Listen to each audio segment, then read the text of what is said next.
All right, we're 3-0 in our last three board member tier package bets on Pt.2. If you want to access today's board member tier package bet, the link for that play is in the description section below. $1,000 bettors are up over $2,700 during that stretch. We currently have over 835 folks who are signed up and active on that website right now. And if you want to know what the difference is between what I do here on YouTube and what I do on my website, I'll explain a little bit more about that at the end of the video. And just another reminder, if you sign up for my board member tier package bet here today, you actually get access to that membership every single day all the way through the end of April. So certainly some good value there. But with that, let's go ahead and dive into some free content. We're going to start with the Mets taking on the Phillies, 1:05 Eastern first pitch on Wednesday, April 13th, 2022. Philadelphia's minus 120, totals 8.5. Aaron Nola for the Titans, Max Scherzer for New York. Now Scherzer is officially 1-0 on the season with 6 strikeouts and a .67 whip. Matter of fact, this Mets pitching staff is allowing only 2.2 runs per contest, and they lead the majors in opponents' OPS. When it comes to striking batters out, New York also averages double-digit strikeouts a game. They're taking on a Phillies squad who's scoring just 3.8 runs a game themselves, and they have a handful of players who simply just aren't getting the job done. Matt Vierling's 0 for 10 on the season. Kyle Schwarber's just 2 for 18 with 5 strikeouts.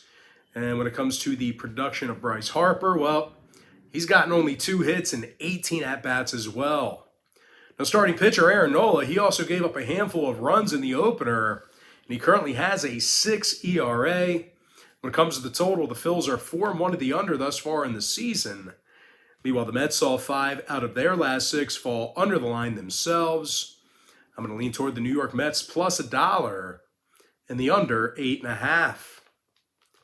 Next ball game, Dodgers, Twins, 110 East. LA's minus 165, totals 8 runs. Clayton Kershaw for the Dodgers, Chris Paddock for Minnesota. Now, Paddock has a career 1.12 whip, and the Twins pitching staff has done a real nice job of limiting home runs. They're currently in the top 10 in fewest home runs allowed per contest, and they're also in the top 5 in opponents' batting average. Now, offensively, Luis Arias is 5 for 12 with a couple of ribbies, couple of runs scored. Meanwhile, Byron Buxton has hit 3 home runs and scored 5 times. And speaking of homers, Minnesota's in the top 10 in home runs per 9. They're taking on a Dodger team who's dead last in the majors in homers at the plate themselves. And in addition to that, LA's averaging nearly double-digit strikeouts per 9 at the plate as well. And even though they arguably have the best pitcher in the game, well, Clayton Kershaw is coming off a year where he lost 8 games, and that's actually been the most for him since 2013. Now, total-wise, only 1 out of LA's last 4 ball games actually fell under the total of 8 runs. They're also 80% to the over in their last 10 meetings with Minnesota. Meanwhile, the Twins saw 2 out of their last 3 get over the total of 8 runs themselves. I'm going to lean toward Minnesota plus 1.5 and the over 8 runs.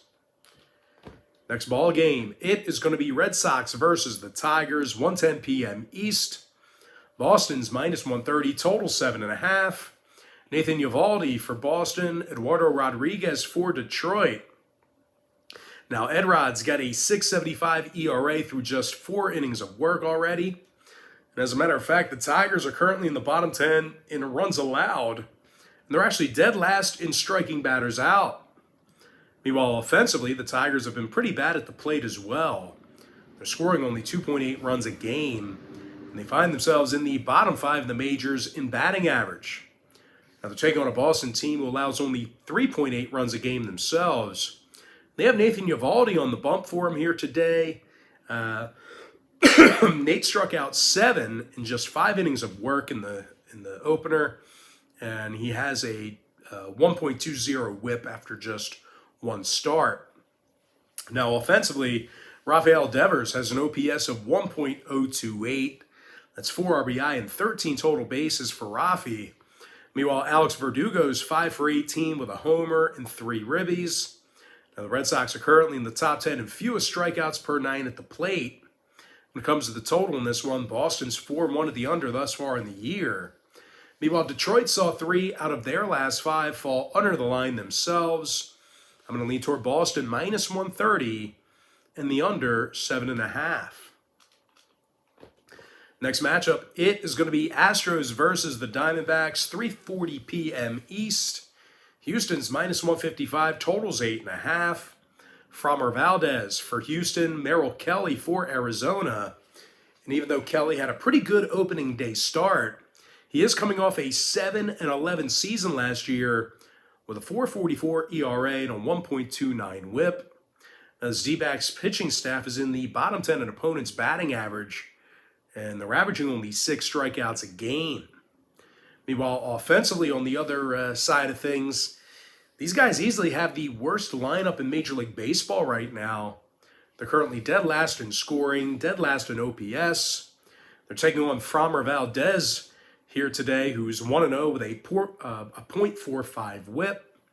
The Astros are allowing only 2.2 runs a game right now, and they're currently in the top 10 in opponents' batting average. Now, offensively, Alex Bregman's 7 for 18 with a couple of homers and 6 RBI. Meanwhile, Kyle Tucker's got 4 RBI himself, along with a pair of dingers. And speaking of hitting the long ball, Houston's currently in the top 3 in home runs per 9. When it comes to the total in this one, Houston's 4-1 at the under thus far in the season. Meanwhile, Arizona, on the other side of things, they saw 4 out of their last 5 fall under the line themselves. I'm going to lean toward Houston minus 155 and the under 8.5. And with that, guys, we're going to jump into our next and final matchup for the show. It is going to be Padres versus the Giants, 3:45 Eastern start time. Now, San Francisco's minus $1.25, total 7. Logan Webb for San Francisco, Sean Manaea for San Diego. And even though Manaea had a terrific opening day start, I am a little bit concerned about this Padres lineup. I just don't think they're going to be able to score enough for him. They're fanning just about 10 times a game at the plate. And they're actually in the bottom 10 in the majors in homers. Now, Trent Grisham, he's batting a dismal 160 with no homers and no RBI. Meanwhile, Will Myers is batting just 167 himself with no home runs and 9 strikeouts. This Padres lineup is taking on Logan Webb, who's got a 1.50 ERA and a 1.00 WHIP through just 1 start. And when it comes to striking batters out, this San Francisco pitching staff leads the majors in Ks per 9. Now, offensively, Brandon Belt's 7 for 16 with a couple of home runs and 14 total bases. Meanwhile, Joey Bart has an OPS of 1.261, and he scored 3 times himself. Now, the San Francisco lineup is currently in the top 10 in the majors in offensive OPS. When it comes to the scoring in this one, the Giants averaged over 6 runs a game in their last 10 meetings with San Diego. So if you're into historical trends, you certainly want to think about that one there. And speaking of historical trends, they also went 7-3 the over in their last 10 meetings that I just mentioned. I'm going to lean towards San Francisco minus $1.25 and the over 7 runs. And with that, guys, we're going to jump into our quick pick recap, powered to you by my website at Pt.2, where we are 3-0 in our last 3 board member tier package bets. I like the New York Mets plus $1 under 8.5. Minnesota plus 1.5 over 8 runs. Boston minus $1.30 under 7.5.